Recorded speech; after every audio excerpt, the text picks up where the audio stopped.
这是一起震惊全国的连环谋杀案。地铁刚一到站，小胖就被人群从车厢里挤了出来，随后身体重重地砸在了冰凉的地面上。见到口吐白沫的小胖，身旁的路人纷纷避而远之，大家都以为小胖是在碰瓷，直到有几位好心人上前查看，这才发现小胖已经失去了生命特征。警方在接到群众报案后，很快就赶到了案发现场进行勘查取证。法医通过初步尸检后发现，死者患有严重的哮喘病。当他哮喘病发作的时候，身上又没有治疗该病的药物，才最终导致死者因呼吸衰竭、缺氧而死。所以法医认为小胖是正常死亡，并不像是谋杀。不过池振却不这么认为，因为就在今天早上，小胖曾来刑侦局找他报案，当时他的手里明明拿着一个哮喘喷雾。小胖告诉池振，他总感觉有人想要杀他，因为他偶然间发现家里的物品总是莫名其妙的调换位置，而且还有一个陌生的人在跟踪他。可是口说无凭，池振让小胖拿出实质性的证据来证明他说的都是真话，但是小胖又拿不出来，警方也就无法立案。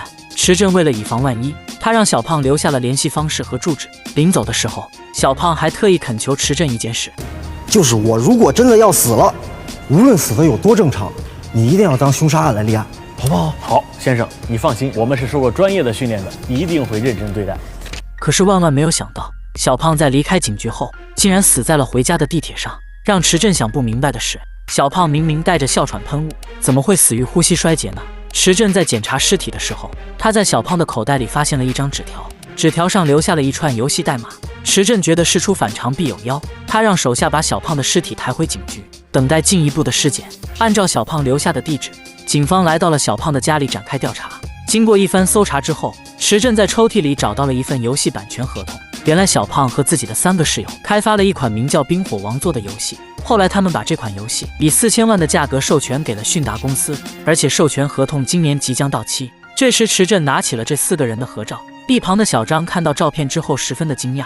照片上最右侧的程序员叫顾新伟，前几个月顾新伟因为感情问题选择了自杀。就当他们俩在分析案情的时候，池振忽然听到小胖家的卧室里传来了动静，2个人立刻掏出枪进行警戒。就当他们想要进入卧室查看的时候，小胖家的入户门却突然被几名警察撞开，冲进来的几名警察将池振和小张控制住。也就是在这时，卧室里的那个神秘人通过阳台逃走了。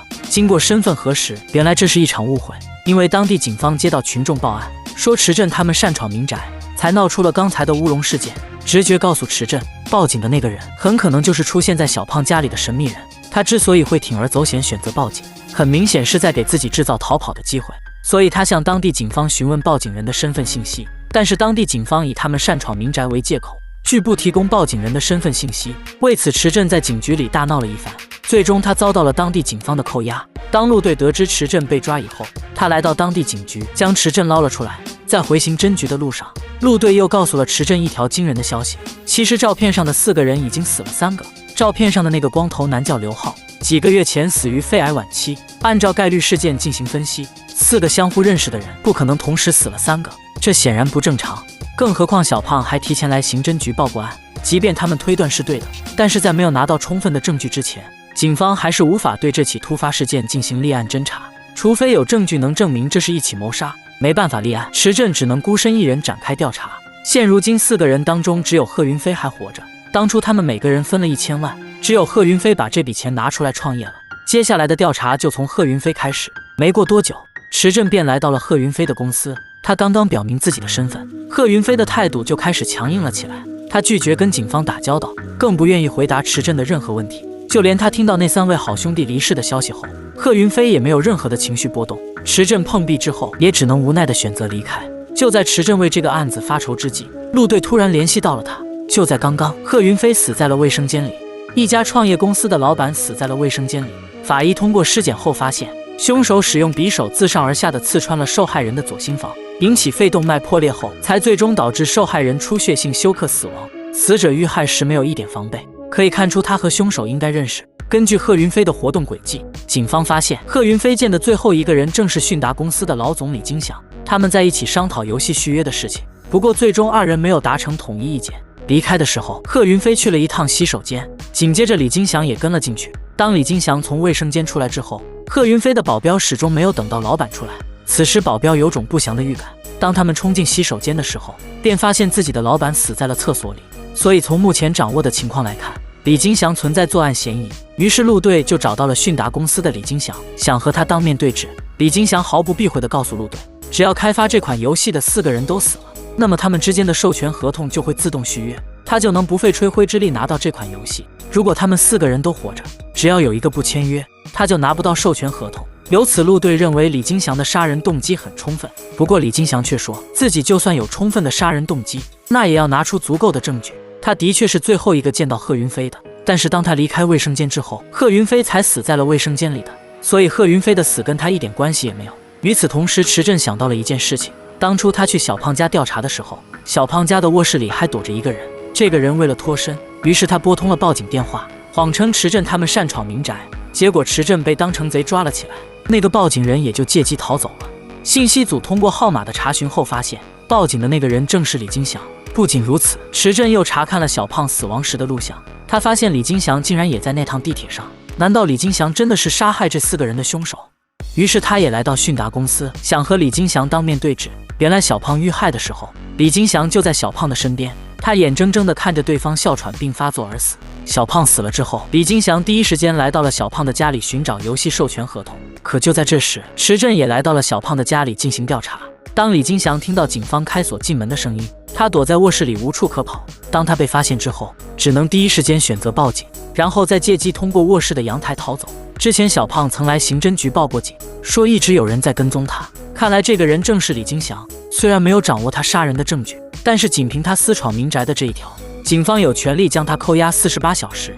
李金祥被抓之后，面对警方的调查，他什么都不愿意说。另一边，法医对死者小胖进行尸检后有了重大发现，老实告诉池振，小胖在病情发作之前，有人偷了他的哮喘喷剂，然后那个人换了一个相同的瓶子，瓶子里面装满了粉尘。当小胖哮喘病发作的时候，他吸入了大量的粉尘，从而导致病情加重，最终受害人死于呼吸衰竭。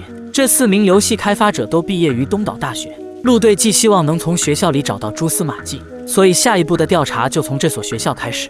陆队来到东岛大学之后，这里的宿管阿姨告诉他，这4名大学生毕业以后始终赖在学校宿舍里不肯走，每次学校下驱逐令的时候，他们都说找不到工作，没有钱租房子。看到他们要被赶走，崔阿姨觉得就像把自己的孩子扔到大街上，所以每一次都是宿管阿姨帮他们挡了下来。后来刘浩出去打工，靠着每个月2000多的工资养着3个室友。小胖因为有哮喘病，整天把自己关在宿舍里打游戏。顾新伟喜欢勾搭学妹，虽说兜里没钱，但是那些女生就是喜欢他。贺云飞喜欢运动，整天跟着学弟一起上体育课，他们几个精力都这么旺盛，就是不把它用在正事上。不过一次偶然的机会，小胖通过自己的专业知识修补游戏漏洞，从游戏中赚到了一笔钱，累积到足够的经验，他就自己开发了一款游戏的雏形。后来其他3个人也来了兴趣，帮他完善了这款游戏，直至推广上线，最终以4000万的价格卖给了迅达公司。有了钱之后，他们就从学校里搬出去了。临走的时候还特意请自己吃了一顿大餐。出去以后，每个人都按照之前的计划生活，小胖还是宅在家里，顾新伟就全世界到处乱跑。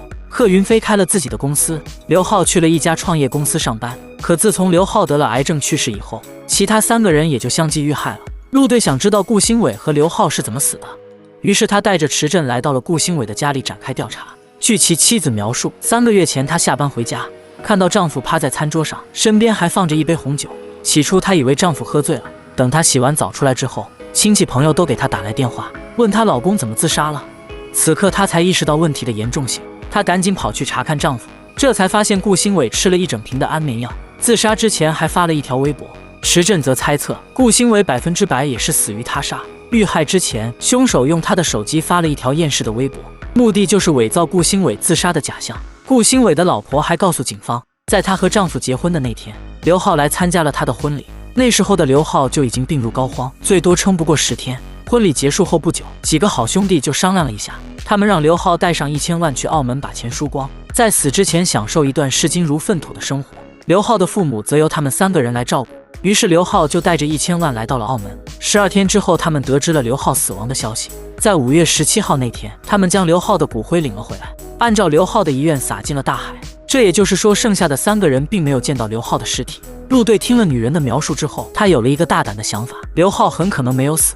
果然不出警方所料，信息组通过出入境管理查询后得知，刘浩在5月20号从澳门入境华城，这就说明刘浩是在装病，他并没有死。那刘浩为什么要假死呢？难道刘浩是为了独占游戏版权，才将他的3个好兄弟杀害？陆队让手下追踪刘浩的位置，同时申请逮捕令。此时刘浩出现在了一家酒店内，为了替他的兄弟复仇，他来到了迅达公司将李金祥挟持。刘浩逼问李金祥，他为什么要杀害他的3个好兄弟？不过李金祥一脸懵逼，他还以为这3名受害者是被刘浩所杀。原来在今年的3月份，有一个外号叫牧师的人，通过邮件的方式联系到了李金祥。这个人说他可以给李金祥提供一份完整的游戏版权代码，有了这份代码，冰火王座就可以顺利续约。他一直以为这个叫牧师的人是刘浩，没想到牧师另有其人。牧师还说他可以把其中的3名游戏开发者杀掉，并且要求李金祥给他提供200万的资金支持。后来这个人制造意外将小胖和顾新伟杀害。贺云飞发现情况不对，于是他就请了2个保镖。牧师没有机会制造意外，只能将贺云飞强行杀害。牧师之所以没有将刘浩杀掉，因为他知道刘浩得了癌症，早晚都会死。了解完这些，刘浩利用李金祥的手机给牧师发了一封邮件，他和牧师约定在市区的一家餐馆见面。临走的时候，他还将李金祥的腿骨打断。刘浩离开之后，李金祥选择了报警。警方来医院对他进行调查的时候，他告诉陆队，刘浩正前往市区的一家餐厅和牧师见面。另一边，刘浩果然在餐厅里见到了牧师，可让他万万没想到的是，这个外号叫牧师的人竟然是宿管阿姨。刘浩质问崔阿姨，为什么要对他们4个兄弟下此狠手？既然事已至此，崔阿姨也不再隐瞒，她说出了背后的真相。自从他们开发出冰火王座，他的儿子就疯狂地迷恋上了这款游戏，没日没夜地将自己关在房间里，为了提升等级，不断地进行游戏充值，几乎花光了他们家所有的积蓄。直到有一天，他去给儿子送饭的时候，发现儿子因玩游戏猝死在了电脑旁。崔阿姨本就是单亲家庭，儿子的突然离世让她的精神出现了问题。她认为只要将4名游戏开发者杀掉，这款游戏就会消失不见，也就不会再害人。势单力薄的她联系到了李金祥，希望能联手杀掉他们。可是李金祥害怕牵扯进来，只愿意帮他出主意，并提供金钱上的帮助。崔阿姨第一个目标就是刘浩，她制造2次意外都没能将刘浩杀掉，因此刘浩意识到有人要杀他，于是他假装得了绝症。而崔阿姨在得知这个消息后，通过对刘浩的不断观察，断定刘浩的确活不了多久了，也就放下了对他的猎杀。接下来他又把下一个目标放在了顾新伟的身上。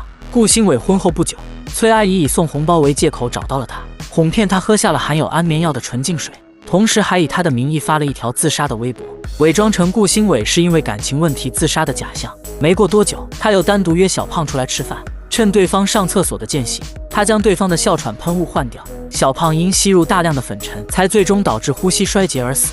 最后贺云飞知道凶手的下一个目标就是他，于是他请了2个保镖。崔阿姨没有制造意外的机会，他只能强来。有一天，贺云飞正和李金祥谈续约的事宜，他赌贺云飞谈完生意肯定要上洗手间，于是他提前在洗手间埋伏好。果然不出所料，当贺云飞出现在卫生间之后，他冲出来用匕首将贺云飞刺死。杀完人之后，他又偷偷地溜进了女厕所。当保镖进去查看的时候，他又从女厕所里顺利地逃了出来。刘浩知道事情真相以后，他完全不能够接受这一切。曾经的崔阿姨对他们如同母亲一般，没想到最后如此的狠毒。为了给自己的兄弟报仇，刘浩果断开枪将崔阿姨打死。与此同时，警方已经追踪到了刘浩的位置。经过一番激烈的枪战之后，警方成功地将刘浩抓捕归案。因此这起案件也警示着我们，不能沉迷于游戏，否则就不是我们在玩游戏，而是游戏在玩我们。